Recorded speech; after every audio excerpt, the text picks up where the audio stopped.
Ko je Klara prvič visela na kavlih, se je hkrati pustila še tetovirati. Se malo zažgeje, oziroma je tak občutek, kot da bi se ti te kavlji kost dregali. V Sloveniji ni edina, predvsem na Primorskem so tako imenovani suspension dnevi pogosti. Takrat na kavlih visi po več kot 10 Slovencev. Vprašanje je zakaj? Zato, ker ta občutek, ta adrenalin, ki ga bi rad občutil v njem, oziroma te zanima, kakšen adrenalin se v tem sprosti. Obešanje na kavlje kot obred ima več tisočletno zgodovino. V sodobni obliki jo izvajajo predvsem profesionalni pirserji, ki sledijo navodilom higiene in varnosti.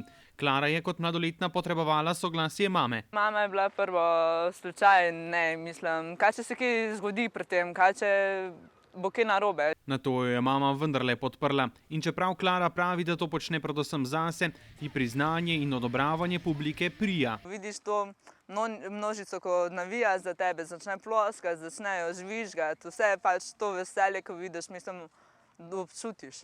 To želim početi redno, to bo moj praznik, pravi Klara. In sem si rekla, da bo pač moj praznik tisti dan, ko se na kavlju obešam in ker bom itak spet ta adrenalin, čakanje na to teden biti sproščen in se pol obesiti. Obešanje na kavlje pa ni njena edina strast. Obstoječim 10 želi dodati še nove pirsinge, do svojega 30. leta starosti pa bi rada imela 80% svojega telesa potetoviranega.